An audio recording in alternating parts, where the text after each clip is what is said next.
working with the group in Oxford.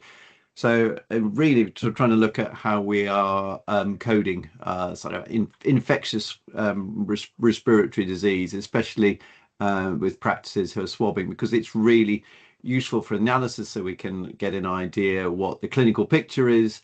We can marry up what's happening with the swabs to what's actually happening with patients as well. So we're getting a sort of rounded view at the time of analysis.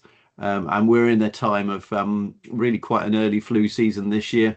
The headlines in the papers today that we're sort of up sort of 20-30% on flu cases in hospitals at the moment. So this has actually been a really vital year, with slightly unusual flu year is coming really quite early. So we're keen to try and get as much diagnosis into the patient record as possible. And our really top one, the one we talk about, is this influenza-like illness. So we're sort of going down there. Could it be an influenza-like illness?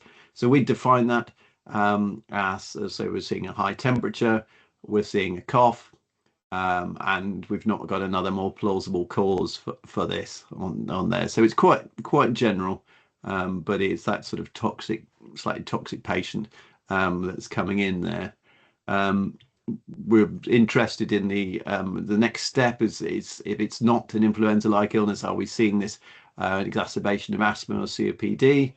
And then we get and then we start to look at sort of more general things like the lower respiratory tract infections, or even upper respiratory tract infections. We've been seeing quite a bit of croup recently, so that's sort of taken quite a rise over the last couple of weeks. So have a look for our reports or the highlights that come out in Sampling's Informing every Tuesday. So what we want to try and do is get the diagnosis in there. Could I have the next slide, Karen, please? Thanks. So what we're hoping for, sort of when we're looking at these, a consultation for an acute respiratory infection, is if we only get coded data in the extractions. So we want to have as much coded as possible and as specific as possible. So the most important thing is to have a diagnosis, and that can be fairly general, but we much prefer a diagnosis to a symptom there. So ideally we don't have just patient has a cough, so we're hopefully being able to sort of pin it down a little bit more as perhaps influenza-like illness, or we're getting bronchitis, bronchiolitis, or anything like that. So we're really quite sort of, it's symptom based, but we're trying to make that diagnosis on there. I personally use that, I have that in a template, but sort of you're absolutely fine to free code it or use a sort of formulary or anything on there. The other things we'd like to get is some degree of disease severity. So sort of the follow-up sort of things that hopefully the things that are coming through in a consultation anyway are going to be these symptoms, and ideally the sort of observations as well. So the sort of common ones, so the consultation: temperature, oxygen saturation, pulse, respiratory rate.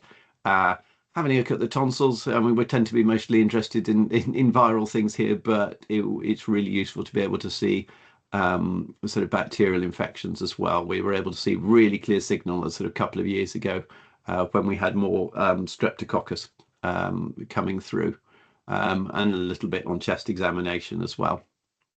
So could I have the next slide, Karen, please? So the other thing is, if they're doing that, particularly if they've got an influenza-like illness, we're really keen to get the swabs, especially this time of year. The sooner the better after the start of illness. So within 7 days. The reason is, in that first few days, we're more likely to get a positive result on there. There's just more virus around for us to pick up, which is why we're trying to sort of pick these up sort of fairly early. By the time you get 7 days or even past 7 days, we're really not getting a particularly great response, because the body started really quite aggressively taking out the virus, and was sort of avoiding within the 7 days of the nasal flu. Doesn't matter about the injectable flu, but because the nasal flu is a live vaccine, we can pick that up as well. I would say code this. This used to be an absolute necessity because you had to keep track of these yourselves. It's slightly less needed these days, but I would always code this code for having taken the swab from the nasopharynx for virology, because it's really good to be able to track these yourselves. And I will actually track these through the surgery. I keep an eye on them because actually it's quite, yeah, I want to try and tie up the results on there as well. So it's a SNOMED code or a TPP read code as well. So we could get the next slide, please, Karen. And then hopefully we can code the results there. I will be searching through for results we've not had. The most helpful thing is specific positive and negative codes. They don't always exist for every virus, so we're sort of sometimes fudging them a little bit around there. But we have a suggested list of codes, which I think certainly Karina's had, and so it may well be on the portal. If not, we can put it on there. And I will always I find these useful for finding results that have not been coded. There's fairly quick turnaround at the moment. We're getting these sort of within about 2 weeks coming back to us, and that may speed up if we move to more electronic some methods of getting it back.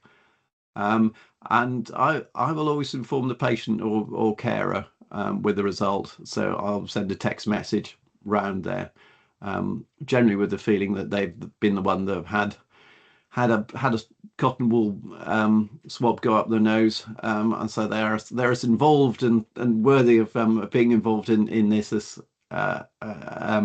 anyone.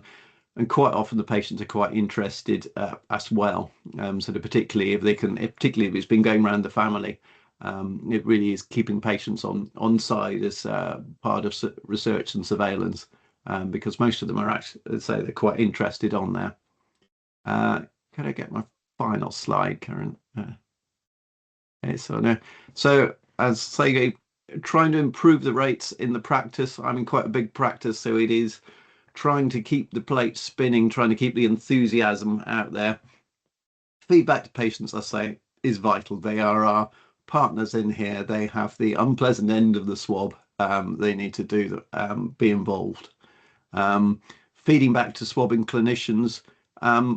I mean, there is, I'm sure they'll go through the payment of things, but there is this £12.50 payment for doing this. But actually what really is driving an awful lot of the clinicians, certainly in my practice, is that curiosity, is getting that feedback on there. And that probably is a stronger feedback, certainly at the individual clinician level. So if they can say, I saw this patient, this is what flu looks like, this is what COVID or whatever looks like there. And then feeding back to the whole team.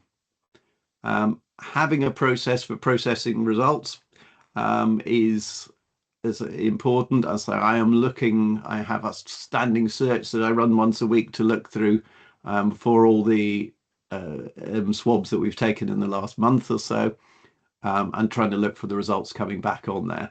And that allows me to do that first couple of things, and feeding back to the clinicians.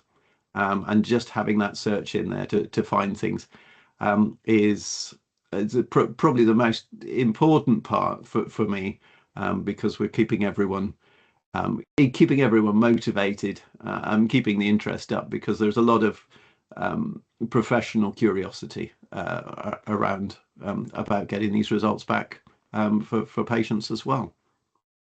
So I'm happy to take any questions there if anyone's got.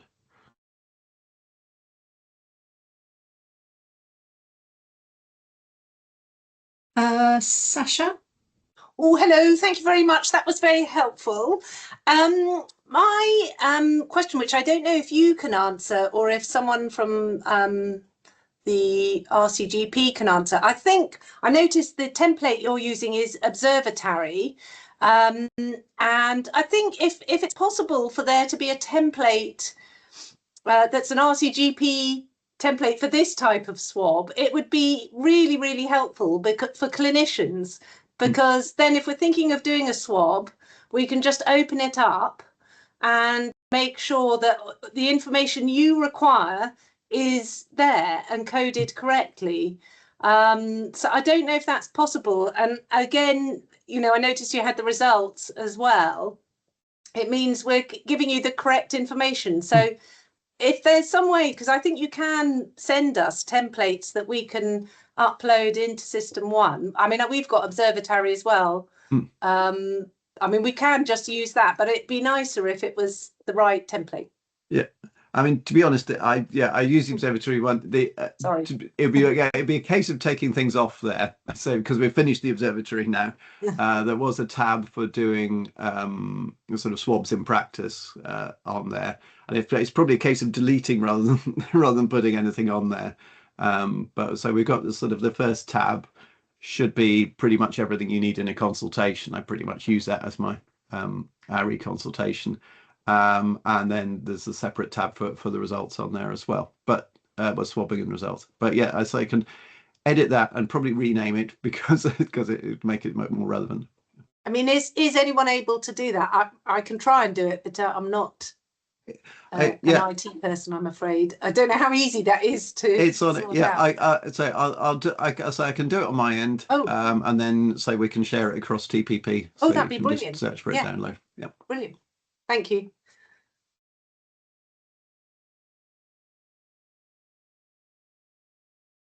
So I got the question flashed up about EMIS.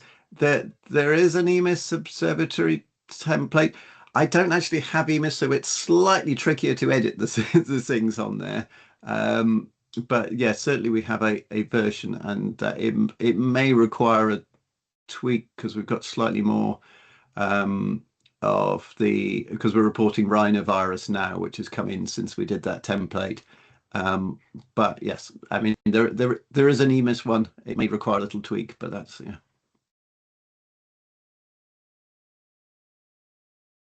Is that everyone for now? Anyone got any more questions? Or can we move on? We can all, as I say, we'll have time at the end, hopefully. So I'm going to go back to the PowerPoint and move on to Karina.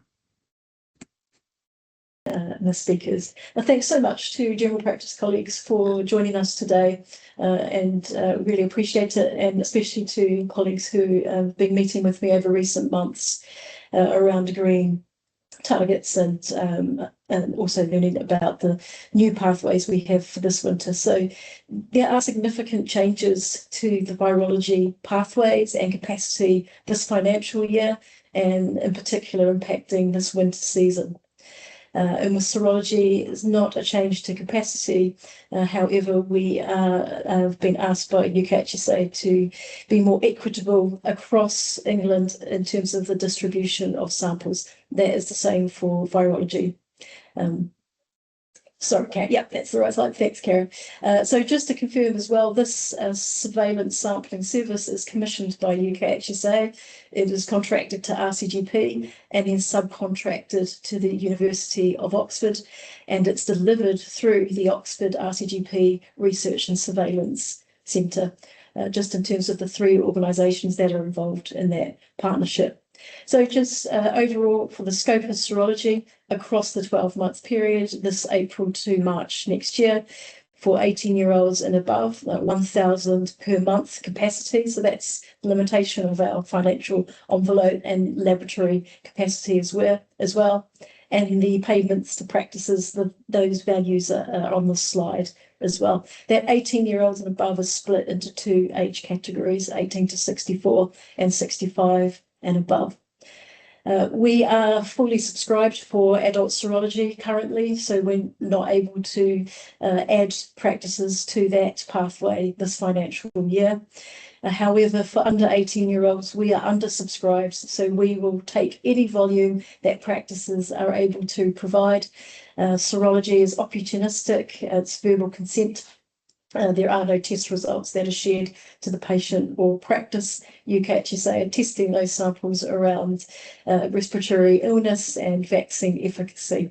So if you haven't already agreed with us for this year, if you can provide even a few 9 to 17-year-old samples per month or any under 9-year-olds, we will very happily accept those and be greatly appreciative for those. For virology, across England is where we've had the most change that we've ever experienced before. So UKHSA to their main respiratory virus unit at Colindale in London. That laboratory has capacity this financial year for 15,000 samples. That is a reduction from 40,000 samples in previous years. In particular for this October to next March, so across the winter season, there's capacity of 10,000. So those that capacity, that 10,000 is for swabs taken in practice or off-site, but taken by clinicians. And so there's limited capacity there. We have had to say no to adding new practices to that pathway and have had to ask some practices in certain NHS England and ICB areas to reduce their volume so that we can have capacity across the country split proportionally to patient list size. Then there is a second laboratory that UKHSA are using. So this is a new pathway, the North Bristol lab, and that has capacity for 15,000 samples between this October and March next year. The majority of that capacity will be through the Take a Test UK pathway, and Dan's going to kindly run us through that pathway after this topic. That is across England, and we can accept any volume of samples for this winter for the Take a Test patient self-swabbing pathway. And so really grateful to practice this, to promoting that widely to your patients. For this North Bristol lab, some local Bristol practices where that lab is their local lab and they are set up to use that pathway, are able to use the digital ICE pathway to request tests and submit swabs to and receive the results back there. So we're grateful to those local Bristol practices for that, and because you're helping us pilot that as a first for UKHSA. LabLinks is a pilot project as well. That is where we're working with some practices in London and Nottingham areas at the moment, just from this month to use their local labs and their ICE pathway to request tests and submit the swabs to, and then those local labs courier those samples to the UKHSA lab at North Bristol. And then Lab Reach, this is a fourth pathway or sub-pathway for North Bristol, has only been agreed in the last 2 weeks and is launching next week. And that is for practices. We're starting with selected areas first, and we hope where practices haven't been able to access the in-practice swab pathway for the Colindale lab, that we can add you to the Lab Reach pilot quite quickly over the next 2 months, which is quite far into winter, but we'll do our best to accommodate if practices are interested in that pathway. And there's the value there for all of the pathways, for all valid samples. The payment value to practices is £12.50. Well, thanks, Karen. Next slide. So we have some areas of development for this financial year, and a key priority for us is to have a more equitable distribution proportionate to patient list size across England. So we have had a higher proportion in some parts of England and lower proportion in others. So that's where we've had to ask some practices to reduce the volume of in-practice swabbing, but also try to recruit practices in some new areas. Because we have this significant change in the virology, we are this year agreeing targets for all practices, especially around the in-practice sampling. That's been through myself as a senior project manager with the university team and colleagues from the different practices. We've also been tasked by our commissioner to reduce the volume of rejected samples, especially around virology. It's typically around 10% a year. We're aiming to reduce that down to 5% glad to say for the Colindale lab, we actually reduced down to 6% over the last week. So the main reason why swabs are rejected is because some of the patient information is missing, and or there is no sample taken date and no onset of symptom date. So we'd really like for you to maximise the swabs that have been submitted for your patients. So it's really important to have all of the critical information on the lab forms. And we know we're using hard copy lab forms. It's not ideal, and that's why we are piloting some digital lab forms or lab test pathways to hope to get rid of those hard copy forms at some point in the future. And we're really wanting to promote the Take a Test pathway much more than previous years, because we have capacity to more than double the volume that comes through that pathway. So it can be widely promoted to your patients, has a special application to your residential homes, especially care homes for older people, where your care homes in your regions or your patch have workforce that can support patients to request the test, take the swab and post the swab to the lab. And with Lab Links, that does have an application for paediatric serology referrals. So you're not taking those serology samples from children, young people in practice, you're requesting them as an additional sample through your local phlebotomy service. So we're trialling that in London and Nottingham from this month as well. And Lab Reach, we are able to try and pilot that from this month. So lots going on there in the development for this winter. Karen, is the next slide for me, or are those my only two? That's it for you, Karina. So it's any questions? Thanks, Karen. Oh, sorry about that. Just any questions around the sampling capacity and targets, and please do email me or our shared inbox if you do have any questions or want to follow up on anything. Because there's so much change this winter, we are available to meet via Teams or phone call, just to help everyone navigate the new pathways. We have got a question in the chat from Mariam about any specific coding required on the Take a Test UK pathway. I don't know if that's something Dan's going to cover next, or... I would defer to Gavin on that question. Yeah, I don't think we've got a difficult one, because I mean, obviously we're sort of referring in there, so it's less certain that people are going to pick up. So I'll have a check to see if there's anything we can suggest. Yeah, I'll put it in the chat as we go through. Yeah, that was going to be my answer as well. So I'm glad you gave the uncertain answer. It's good. Lovely, thank you. If that's all the questions for that particular topic, we'll move on. We've got Dan Hartland from Take a Test. Dan, if you can introduce yourself and then carry on with your slides. Thank you very much. Yeah, of course. Hello, everyone. Thanks for having me. I'm Dan Hartland. I'm Chief Executive of Saving Lives, which is the charity that offers the Take a Test self-sampling pathway to this respiratory virus surveillance program. The charity was established on the idea that we should increase test coverage. In general, we have a virus background, a bloodborne virus background, in fact, but we are active in a range of virus spaces, including this one. And we've done a range of work. We did a range of work when we were first launched to try and increase take-up of testing, as I say, across a range of settings. And ultimately, we realized that there were two sides to achieving this. There were two ends that we both had to pull on.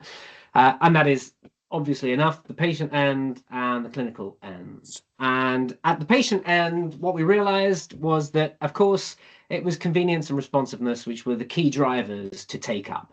So this idea that receiving a test at home, you don't have to attend a clinic or a practice. You can simply go on a website, request a kit, it arrives through your door. You take the sample on the kitchen table, you pop it in the prepaid envelope, everyone does everything else for you. Eventually, a result will appear on your phone via a text message. And then the responsiveness of the system that sits around that, the usability of the website, the kind of how easy the IFU is to understand, the instruction leaflet and everything inside the kit, how intuitive that is, and then also that level of extra support that we provide via phone helplines and website information and all that kind of thing. So we built a system, we think, which supports patients to make requests and get their results. Return rate is pretty high compared to the return rate that a lot of the literature suggests is common in self-sampling. So we think we're doing that work pretty well, and we've been doing it for some years. On the other end, of course, are the sort of clinical challenges. And our charity was set up by 2 NHS consultants and myself, and they understood all of these challenges and wanted to build a system. Not that was, we're a charity, we're not a private corporation, so we absolutely did not build this with any sense of economic model or profit in mind. We did not build the cheapest kit we could, we built the best quality kit we could. So the kit is very reliable in terms of getting good samples, and the system is very good at getting those results back to the patient and back to the clinician. So where the patient receives a result on this pathway to their phone via SMS, the practice is now we'll be receiving results via email. Some of you may even have already received some of them. So we designed this system, and it was a lot harder than we thought when we started, but we did to achieve on all 4 of those fronts. And I've included a little flow chart here, which I don't propose to go through in detail with you, but effectively, from a patient perspective, you or their practice will give them a voucher code. For this purpose, the voucher code is your ODS number. Just keeps things simple, keeps things traceable. They can enter that voucher code onto our website, takeatestuk.com. They answer a few questions, they click submit. A couple of days later, a kit arrives, they fill it, they send it back in the prepaid envelope, and a couple of days after that, they get a result. It is that simple. Behind the scenes, the data is transferred in various ways, but ultimately what matters to you is that you get the results too, the patient gets the results, and the lab and UKHSA get the data. Karen, can you give me the next slide, please? I think it's really important to emphasize how far self-sampling has come as a modality. So when we first started doing this, I attended a lot of meetings like this, and I was often knocking at closed doors. People were a little bit skeptical of self-sampling. I think we're past that. I think the pandemic probably helped a lot. And a lot of the recent literature emphasizes how acceptable self-sampling is to patients. Indeed, they kind of are beginning to demand it. They're very keen. So, for instance, the latest systematic review, AXA, which is the top box there, noted how widely acceptable across a range of viruses, a range of infections, a range of patient populations. Karen mentioned that these kits are very good in elderly homes. They are. They're also very good for younger people. They're also very good for busy professionals. They work for a very wide range of patients, and the literature is clear about that. Likewise, Clark et al. In this year in the BMJ Open it's a really interesting review actually. The key thing for patients is it reduces diagnostic uncertainty. Gavin mentioned that it's really important that we include patients in this process. In some senses, a diagnosis is a byproduct of surveillance. We're just after the data. We want to have an epidemiological picture. But in fact, for patients, that diagnosis is the key driver. So they really, really embrace self-sampling as an easy way to reduce that uncertainty. I just spoke this week to one of our patients who'd submitted 3 different samples, one for her 2 children, and she was really keen to get those results and figure out why they were feeling so ill. And they came straight to her phone. And then finally, the Burrup piece, which was this year too, I think really importantly emphasizes how self-sampling can unlock things for us. So Karina was mentioning how we are hoping that you'll be able to do some more patient-facing comms this year and empower them by saying to them, if you are symptomatic, go on this website, put in this code, and get a free kit and just do the test, because this will enable us to get a higher volume of samples through the system. That's good for 3 reasons. It gets the patients the diagnosis that they need. It gets AXA and ourselves that data that we're really curious about and want. And of course, as Gavin says, the third one, of course, is that there is a fee involved if we manage to increase these samples to volumes we'd like to see. Self-sampling unlocks higher volumes for us for all sorts of reasons, but critically because it doesn't place as much requirement upon us in practice. We can empower the patient and we can take out a little bit of the work. Karen, can I have my next slide? Thanks. So yeah, that systematic review by AXA really emphasizes that the acceptability is really key, that as long as we reassure patients that the test accuracy is the same as any other modality, which it is, they will be really keen. And if we can empower patients, enable their direct access to this self-sampling system, and emphasize that they can access the Take a Test UK support. They can talk to us about where their kit's got to or why the result hasn't arrived at their phone yet. We have helplines and email addresses. And then, of course, once the result is there, they can talk to their doctor about it. I think it's a system that has an awful lot of potential, that we could get a lot of volume through and therefore a lot of data through. And that's me. Any questions you have, I'm really happy to answer them. And of course, I hope to see you all at takeatestuk.com entering your ODS codes before long. Thanks very much.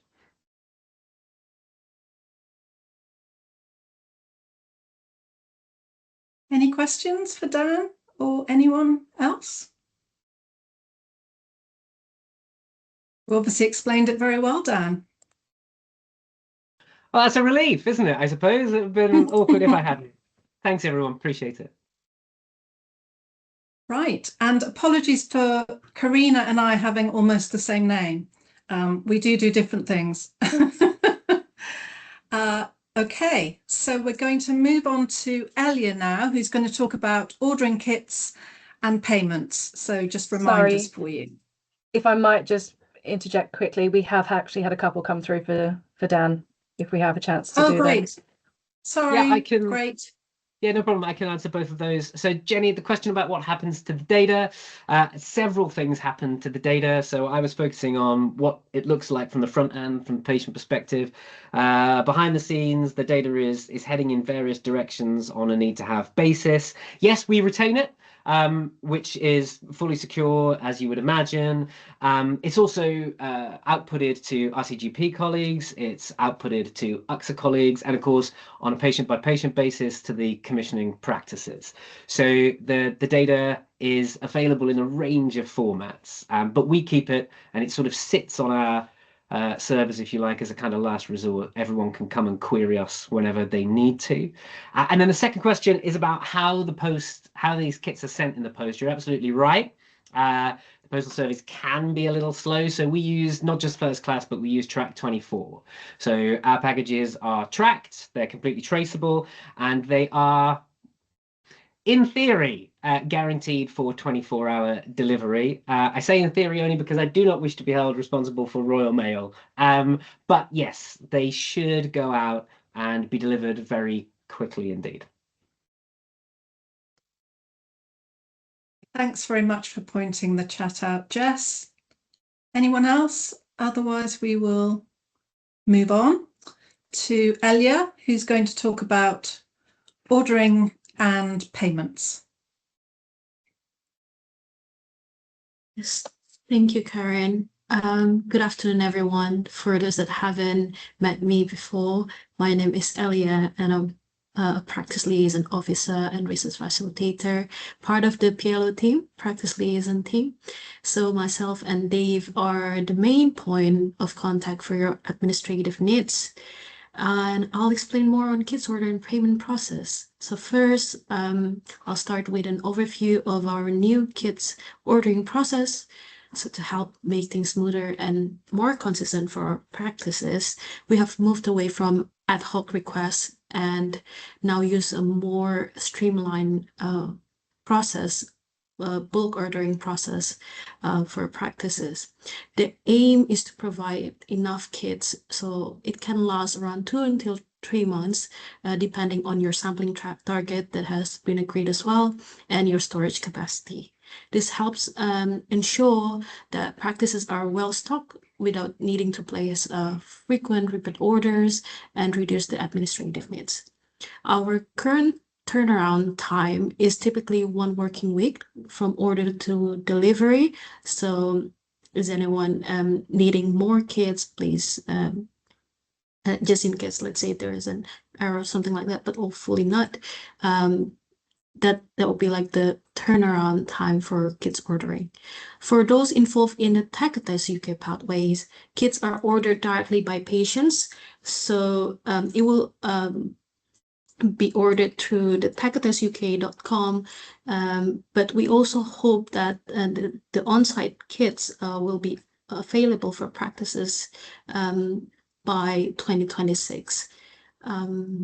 And last but not least, for the kits order, if you have any queries, please do send all the kits orders and also kits related queries to our shared inbox, practiceinquiries@phc.ox.ac.uk.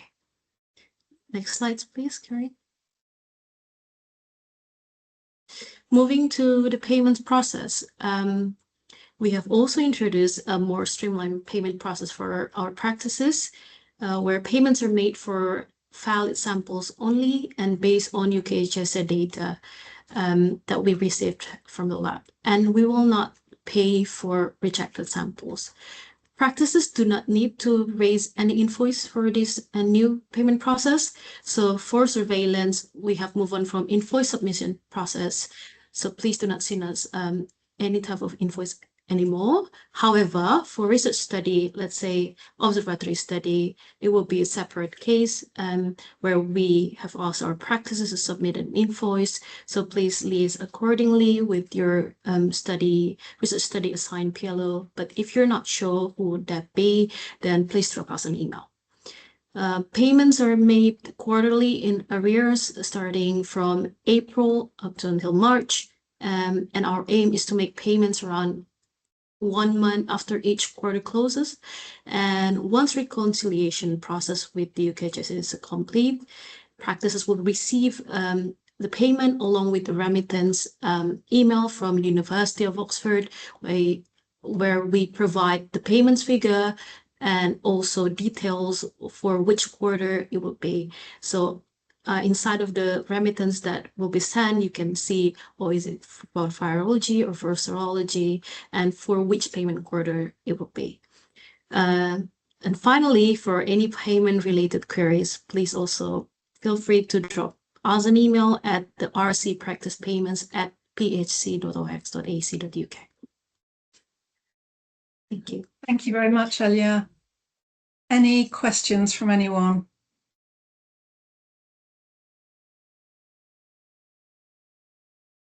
We have a couple of questions, I think.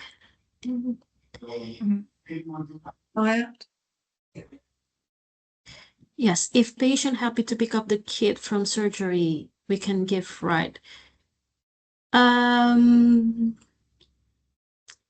think for the Tech-Attest UK one, we can't confirm that yet. Yes, for the depends which pathway, because now there's so many more. So for Take-Attest UK pathway, the patient must request that through the Take-Attest UK pathway, and your practice needs to be set up for your patients to use it. For the virology kit we've provided to you to use in practice through our kit supplier Opalian, some practices do let patients collect that kit, so they are effectively self-swabbing. But please make sure that the lab form is going to be completed fully, otherwise the sample will be rejected.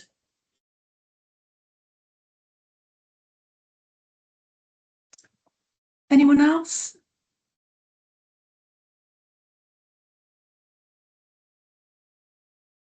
Okay, I think we're going to move on then to Jess, last but not least. who's going to talk about patient-facing comms, practice-facing comms. Thank you, Jess. Thanks, Karen. So I'm Jess. I'm also one of the practice liaison officers, and I am the person that's creating a lot of the content that you will be using, or updating the content that you'll be using to promote the services and your participation as a network member practice. So we've been working very hard over the last couple of months to firstly update the materials that we already have, but also to create new content that you can utilize. So one of the newest things that we have are now social media assets. So quite a few practices are on Facebook, Instagram. You might take it even further and be on Blue Sky, LinkedIn, have a TikTok account. We don't judge. So we have some social media assets that you can use to promote your participation in virology, in serology, and also with take a test. So those are all separate, as not every practice may do the in-practice virology and the take a test. So we've got those multiple options for you. They are available through the PLO team, so they will be able to provide them. With those comes a bit of a request of what you would post alongside it. So we would ask that you reference the fact that you are a network member practice. Perhaps if you're doing the take a test one, you would tag take a test in it. You'd tag us if you were doing it we're on Blue Sky, we're on Instagram, we're on LinkedIn. Just making sure that it can link back to the relevant place. So if patients need further detail from it, they can find us through those links. At the moment, you can see those at the bottom. We've got one for blood tests, we've got one for self-swabbing, we've got one for just general virology. But if there is anything else you think, oh, actually, a version of this would be great, do let us know and we can see if we can pull something else together. They will also be updated as and when changes are made, and we will make sure that you have the most recent version of these assets. Posters, we've always had standard virology, serology posters in various forms, some with QR codes, some without. We've updated those for the new season. There is, again, virology, serology, and take a test. And this year we are also including a child-specific general surveillance poster, which you can see there. It's a nice colourful one with the children running around. Makes it look all happy and shiny, just to divert their attention away from the swab or the needle that might be coming their way. So those are available for you. We've also got information leaflets. Again, we've always had the virology and serology ones, the ones that you would hand to a patient prior to any testing to say, this is what we're doing, this is why. Those get updated every year in accordance with whatever updates we are given by UKHSA, RCGP. We also have a patient data leaflet that just talks a bit more about the patient data that's being used and how it's being used. It's very important that those are put up for the patients to be aware that their data is being used as part of our network.